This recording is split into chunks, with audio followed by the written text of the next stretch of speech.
و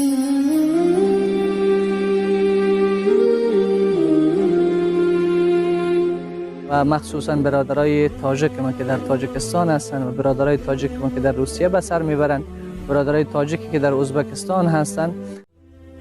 الحمدلله و الصلاة و السلام علی رسول الله و علی آله و اصحابه و عترته و مواله.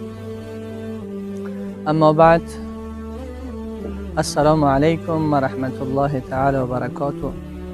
خدمت برادران و خواهران گرامی من که در داخل کشور و بیرون از کشور به سر میبرند، امیدوار هستیم که الله رب العزت و الجلال لباس عافیت، سعادت، مجد و وقار و بزرگی را نصیب فرد و تک تک عزیزان و دوستان من بگرداند.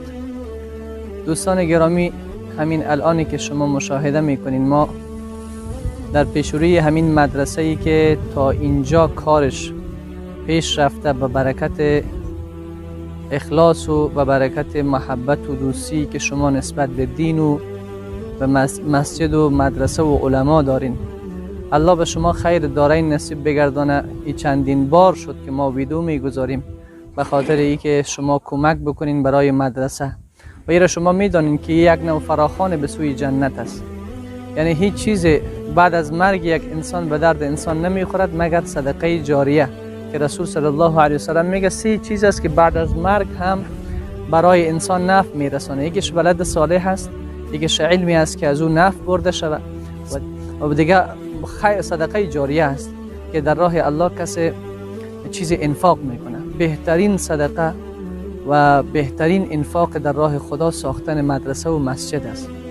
و شما اطلاع دارین که ما انشالله 1-2 ویدیو قبلا هم گذاشتیم، هنوز هم کار ما ناتکمیل مانده به خاطر که عمارت و تعمیر خصوصا یک مدرسه بزرگ و کلان یعنی مصارف خیلی زیاد داره، در خصوصا در این شرایطی که ما زندگی میکنیم مواد خیلی قیمت هستند، ولی به هر صورت ناگزیر ما شدیم که مدرسه را به پایه تکمیل برسانیم. خدا شما را خیر نصیب بگردانه. باز هم از صدقات و از انفاقی که در راه الله شما کردین ما را به بهره نگذارین، سهم خود را بگذارین.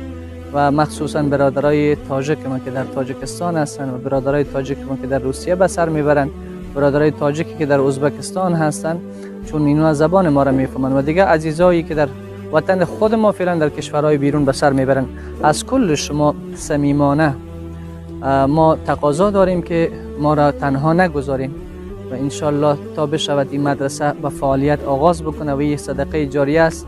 این دنیا زود به پایان میرسه، هیچ کس باقی نمیماند، همه ما میمیریم.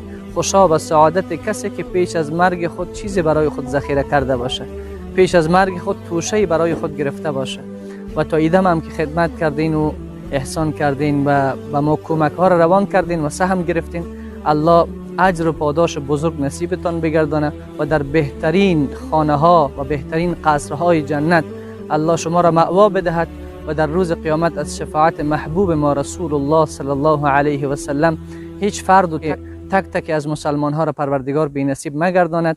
باز هم خواهش ما همی هستند که انشالله شما سهم خود را بفرستین تا ای که بخیر همی شاید این سهم بفرستین مدرسه ما تکمیل شود انشالله.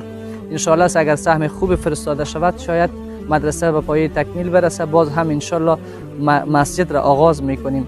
باز چون شما عزیزان و مخلصانی که هستین، دین رسول صلی الله علیه و سلم به برکت مسلمین عزت پیدا میکنه. الحمدلله جوانان امت بیدار شدند، عاشقان دین محمد صلی الله علیه و سلم همه بیدار هستند، همه جان بر کف به خدمت دین رسول الله صلی الله علیه و سلم شب و روز میگذرانند. موفق و مؤید باشین. کارتای ما انشالله نمبرش در اخیر بر شما گذاشته میشد. شماره کارت که عزیزای ما بر ما همیشه پول ارسال میکنن و سهم خود را میگذارن، شماره کارت ما 54 69 4000 53 25 37 66. این شماره کارتی است که شما سهم خود را میگذارین. الله به شما ذخیره آخرت و از خزانه های خودت پروردگار شما را غنی و بی نیاز بگردانه. تمام امراض و تمام مشکلات زندگی شما را پروردگار رفع بگردانه و عالم اسلامی را پروردگار اقتدار و وقار و عزتی که قبلا ما داشتیم دوباره به ما شما برگردانه.